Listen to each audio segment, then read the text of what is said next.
अवाम का सवाल। अस्सलाम वालेकुम, मेरा नाम अलीज़ा है। सर, आपका ताल्लुक फैसलाबाद से है, जिसे जूतों का घर भी कहा जाता है। सो आपका वहाँ से लेकर इंडस्ट्री तक का सफ़र कितना मुश्किल था? मुझे मुश्किलें नहीं सहनी पड़ी। कुछ लोग बड़े लकी होते हैं, उनमें से मैं एक हूँ। मैंने जब पहला ही ड्रामा किया स्कूल लेवल पे, तो मतलब एक ही रात में मुझे अंदाज़ा हो गया था कि मेरा हुण होर कोई काम नहीं, मैंने वही करना पैना। तो बस फिर सफ़र शुरू हो गया। फिर थिएटर ऐसा मैंने शुरू किया, आते ही फिर एक टेलीविज़न का ड्रामा भी मिल गया पहले ही साल में। ड्रामा भी बहुत ज़बरदस्त, ज़रूरत उसका नाम था। मुन्नू भाई उसके राइटर थे और उसमें आगा ताले साहब थे, मोहम्मद अली साहब थे, सबिया खानम साहिबा थी, मारिया वासी मेरे साथ थी और अपना काशिम महमूद थे। हम दोनों का ये पहला खेल था। तो उसके बाद फिर जंजालपुरा, फिर राहें, फिर फैमिली फ्रंट, इस तरह फिर चलता रहा। देखिए भाई, आपने कहा कि जी मैं लकी रहा और मुझे आते ही ड्रामा मिल गया, मगर कोई तो स्ट्रगल का पीरियड बीच में रहा या नहीं रहा? स्ट्रगल नहीं रही। अच्छा, मिलता ही है स्ट्रगल इसी काम में रही जो रही। इससे पहले मैंने बहुत स्ट्रगल की थी। मैं वही तो कह रहा हूँ, वो कोई स्ट्रगल तो थी या नहीं थी? वो तो इतनी जबरदस्त स्ट्रगल थी। स्कूल से पहले पहले जो था ना स्ट्रगल, वो थी। मतलब अपना पढ़ते हुए उस वक्त किसी चीज की समझ ही नहीं आ रही थी कि क्या करना है। मैं पहले भी बारहा बता चुका हूँ कि मेरे वाले जो थे मतलब वो नान लगाया करते थे और उनके साथ मैं काम किया करता था। बिल्कुल। मैं पहली जमात में दाखिल होने से पहले मतलब मैं तंदूर के ऊपर खड़ा हुआ करता, तो मेरा कद छोटा था, मैं बच्चा था, तो नीचे जो ना वो एक फट्टी रखे उसके ऊपर खड़ा होकर मैं तंदूर के अंदर से नान निकालता था। तो वो स्ट्रगल। फिर उसके बाद सर के ऊपर 500 कुलचा रख के बाजारों में उसको दे के आना दुकानों के ऊपर। फिर उसके बाद दोपहर को वापस आके स्कूल से या कॉलेज से तो फिर बाकर खानियां लेकर जाना, फिर उनके पैसे लेकर आना, फिर उसके बाद जो उसका सामान है वो लेने के लिए जाना, फिर उसके बाद वो जो लकड़ियां आती थी घर में, रेड़े के रेड़े आते थे तंदूर में जलाने के लिए, वो सारी उठा के एक एक करके अंदर रखनी। फिर मेरे सामने मेरे दोस्त जो क्रिकेट खेलने जाया करते थे, तो मेरे हाथ से लोहे दियाँ सीखा होंदियां सन, वो बल्ला लेके जा रहे होते सन। तो ये एक बड़ा मुश्किल मरहला होता है जब आप ये चीज़ें देख रहे होते हैं। फिर उसके बाद अल्लाह ताला ने जब ये अता किया, फिर अब ये है कि घर में भी कहूँ ना जी पानी पीना है, तो 4 बंदे पानी ले आते, तो अल्लाह ताला ने उसका फिर रिटर्न बड़ा अच्छा दिया। मतलब आप वॉक भी करने जाओ ना, कि तुम ना जाओ, तुहाडी जगह चले जाने। नहीं, मगर वो जो स्ट्रगल एक काम के अंदर की स्ट्रगल होती है और एक काम तक पहुंचने की स्ट्रगल होती है, जिसके बाद आप मंजिल की तरफ जाना शुरू करते हैं, वो स्ट्रगल बड़ी इंपॉर्टेंट होती है। हाँ जी। जिस तरह आपने बताया कि ये जो पूरी आपकी तंदूर और वो वाली ज़माने की जो स्ट्रगल है, काम तक पहुंचने से पहले की थी। काम में आके फिर जो स्ट्रगल हुई वो तो एक और स्ट्रगल है, जिसमें आपके फलां ड्रामा मिला नहीं मिला, वहाँ पे चांस मिला नहीं मिला, वो एक और काम है। वो तो मिलता ही गया। देखें, अब मैं घर पे बैठा हुआ हूँ, मुझे नबील का फ़ोन आता है, तो मुझे कहता है कि विकी लाहौर आ जाओ। मैंने कहा जी क्या ड्रामा करना है? वो एक कैरेक्टर है बहुत अच्छा, मैं लाहौर आ जाता हूँ, ड्रामा ज़रूर तो मिल जाता है। फिर उसके बाद लाहौर थिएटर में काम कर रहे हैं, उमर शीफ साहब हैं, वसीम अब्बास साहब हैं, जुल्करनैन हैदर साहब हैं, इस्माइल तारा साहब हैं, ये सारे लोग हैं, उनके दरमियान में काम कर रहा हूँ और उनके लेवल पे काम कर रहा हूँ और वो मुझे सारे अप्रिशिएट कर रहे हैं। उसी में फिर वसीम अब्बास साहब मुझे कहते हैं कि बेटा कल रिहर्सल है, तुम आना मेरे को। ओके जी, चले जाते हैं। वहाँ जाते तो सामने सबा परवेज साहबा बैठी हैं, समीना अहमद साहबा बैठी हुई हैं, वसीम साहब बैठे हुए हैं और फैमिली फ्रंट का स्क्रिप्ट आया हुआ है, डॉक्टर यूनुस भट्ट साहब ने लिखा हुआ है और कहते हैं जी कि अगर ये रोल है खुशिया का, अगर ये आपने अच्छा कर लिया, हमने तो 2 एपिसोड का लिखा है, अगर ये आपने अच्छा कर लिया तो ये आपकी अदाकारी ने बताना कि आपके काम ने बताना कि ये एपिसोड अगले में आएगा कि नहीं आएगा।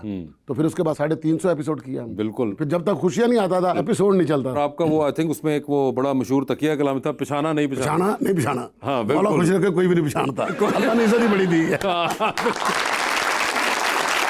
आई थिंक एक पाकिस्तान की टेलीविजन ड्रामों की तारीख के अंदर जो सिटकॉम्स के अंदर जो स्टेटस फैमिली फ्रंट को हासिल है और जो वो कमाल डॉक्टर साहब ने लिखा और जो एक्टर्स ने परफॉर्म किया और आपने फिर कमाल उसके अंदर। मेरी गुड लक ये रही है वासे भाई के सिखाने वाले बहुत थे।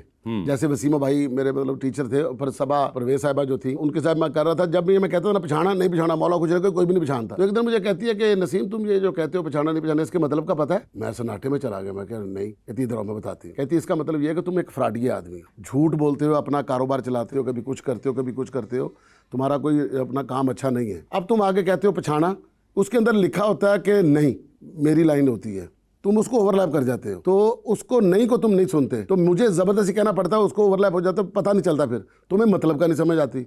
मैंने कहा जी क्या मतलब क्या? कहती है आपने कहना है पिछाना, मैंने कहना नहीं, तो आपने कहना शुक्र है कि पकड़ा नहीं गया, मैं फ्रॉडिया हूँ। मौला खुश रखे कोई भी नहीं पहचानता कि मैं फ्रॉडिया हूँ, कोई भी नहीं पहचानता। हाँ। अल्लाह का शुक्र है, अल्लाह ने इज्जत ही बड़ी दी हुई है। हाँ। फिर जाके समझ आए कि ये जुमला ये था। ये ब्रेक डाउन जो करके देना और वो जिस तरीके से समझाना, ये आई थिंक हमारे जो सीनियर्स रहे हैं हम बड़े लकी रहे हैं कि क्या वो आपको तरीके से समझाते थे ये चीज़ें। और कुछ चीज़ें जो शुरू में ही मुझे लगता है जब करियर के आपको कुछ जिसे कहते हैं ना बेसिक्स आपकी अगर पक्की कर दें और उस टाइम पे अगर आप लकी हो कि आपको ऐसे लोग मिल जाएं तो वो फिर बड़ी आगे तक जाती हैं। सर सारी जिंदगी फिर उस चीज़ का मज़ा आता है आपको। आपने सीखा किन से होता है, किनके साथ आपका बैठना उठना होता है, आपने देखा किनको होता है, ये चीज़ें बड़ी मैटर करती हैं। बिल्कुल। मैं खैर वैसे तो नहीं बताता मगर आपसे क्योंकि बातचीत हो रही है तो मैं उसमें मुझे याद आ गया कि पहला ड्रामा मैंने लिखा तो समीना अहमद साहिबा उसकी प्रोड्यूसर थी, जट एंड बॉन्ड के ज़माने से। हाँ जी।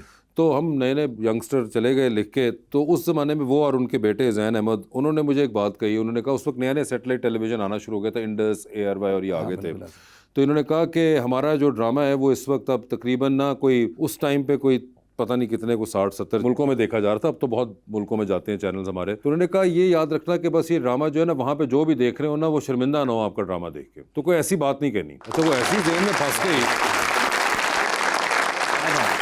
शुरू का टाइम था तो वो ऐसी जेल में फंसी कि फिर वो एक प्रेसिडेंट सेट हो गया कि ऐसी बात नहीं कहनी जिस पे शर्मिंदगी हो। ऐसा ही ऐसा ही। तो वो ये बड़ी कुछ शुरू की जो बेसिक्स अगर कोई आपको मिल जाए सिखाने वाला तो वो साथ रहती हैं। उनकी बातें याद रहती हैं, उनका बैठना उठना याद रहता है। मुझे याद है जब हम रिहर्सल के लिए जाया करते थे मैडम समीना जी के घर, तो वहाँ पर उन्होंने एक साइड के ऊपर थिएटर बनाया हुआ था। बिल्कुल छत के ऊपर, जो छत के ऊपर, ठीक जी, है जी।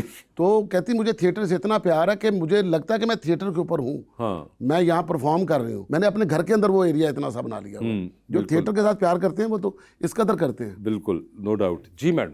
अस्सलाम वालेकुम, मेरा नाम महक है। मेरा क्वेश्चन सर नसीम से है कि पाकिस्तान के जितने भी मशहूर स्टेज एक्टर हैं जैसे कि इफ्तिखार ठाकुर, इमानत चंद और इकरम दास, अगर मुस्तकबिल में आपको इनके साथ कोई मूवी बनाने का मौका मिले तो आप किसको हीरो बनाएंगे? देखिए इनमें से सारे कॉमेडियन ही बनेंगे, हीरो तो कोई नहीं बनेगा। फिर भी फिल्म घर में चलेगी अगर ये इनमें से कोई हीरो बनेगा। नहीं मगर कोई कॉमेडियन वाली हीरो फिल्म भी हो सकती है सर। आप लिखें फिर। मैंने ना फंसाओ।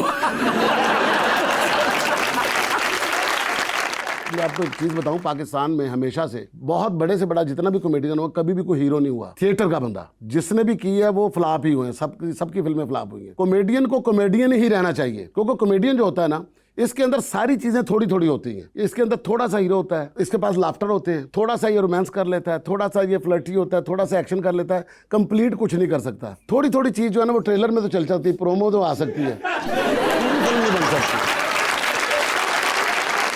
कोई बात नहीं है। हाँ नहीं बिल्कुल, आपने बड़ी इंटरेस्टिंग बात की। मगर हमारे पास बहुत ज्यादा हीरोज भी रहे, मुनव्वर ज़रीफ साहब रहे। वो थिएटर के नहीं थे, वो फिल्म हाँ के थे। थिएटर के नहीं थे। ये आई डोंट नो, ये एक ऑब्जर्वेशन आपकी उसमें, मतलब रंगीला साहब रहे हैं, मुनव्वर ज़रीफ साहब, अली इजाज साहब रहे। ये बाद में थिएटर में है। फिल्म से अच्छा, फिल्मी बंदा और थिएटर का बंदा, टीवी का बंदा, ये तीनों के ना चेहरे और तीनों की जो अपना फ्रेम होते हैं ना वो अलग अलग होते हैं। ओके। फिल्मी बंदा जो होता है ना वो थोड़ा सा मतलब ऐसे एक्शन कौन करता है? हाँ। टीवी वाला नहीं करता, थिएटर वाला, फिल्म वाला करता है। इनका एक्सप्रेशन लाउड होता है, ये थोड़ा सा एक मात्रा थोड़ा सा आगे होते हैं। तो थिएटर वाला जो होता है ये वैसे उनकी आवाज़ ऊंची होती है, टेलीविजन पे परफॉर्मेंस होती है, आपने अंडर रह के करना होता है। हाँ। तीनों की कैटेगरी अलग अलग है। तो इसलिए जब थिएटर का बंदा सोच लेता कि मैं बहुत मशहूर हो गया हूँ, तो मशहूर हो गया मुझे फिल्म करनी चाहिए, फिर फिल्म करके कहता कि मुझे नहीं करनी चाहिए थी।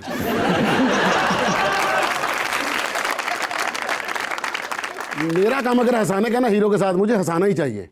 मुझे शान के साथ आना चाहिए, मुझे शान बनना नहीं चाहिए। नहीं मगर बहुत सी दुनिया में इस वक्त फिल्में बन रही हैं। अगेन वही आपकी थिएटर वाली एनालॉजी जो है उससे हाँ मैं कुछ नहीं कह सकता क्योंकि मैंने वो उस तरह नहीं देखा हो। मगर दुनिया भर के अंदर मेन लीड कैरेक्टर्स ह्यूमरस के तौर पे भी आए हैं, वो हॉलीवुड में भी आए हैं, इंडिया में भी आए हैं, पाकिस्तान के अंदर भी जिस तरह हमने कहा मुनव्वर ज़रीफ साहब वगैरह आए हैं। तो फिल्म की राइटिंग पे बड़ा डिपेंड करता है कि फिल्म क्या बोल रही है। हाँ, फिल्म क्या बोल रही है। ये देखे बात बहुत अच्छी की आपने कि अगर आपने कैरेक्टर या फिल्म ऐसी लिखी हुई है जिसके अंदर किरदार जो है वो बोले, मतलब अदाकार ना बोले, किरदार बोले, किरदार बोल रहा है, कहानी पूरी है, कहानी पूरी बोल रही है, कहानी तो ऊपर उसके ऊपर फिर चल सकती है। और फिर बैक टू बैक फिल्में अगर बने ना जी, अब देखिए अगर एक फिल्म बन गई है जिसके अंदर किसी हमने एक बंदे को हीरो ले लिया, उसकी दूसरी बनी, एक फेल हुई, दूसरी फेल हुई, वो बंदा वापस। हाँ ठीक है, अगर बैक टू बैक उसकी 10 बनी फिर लोगों को देखनी पड़ेगी। यार बाज नहीं आ रहे, देखी जाओ।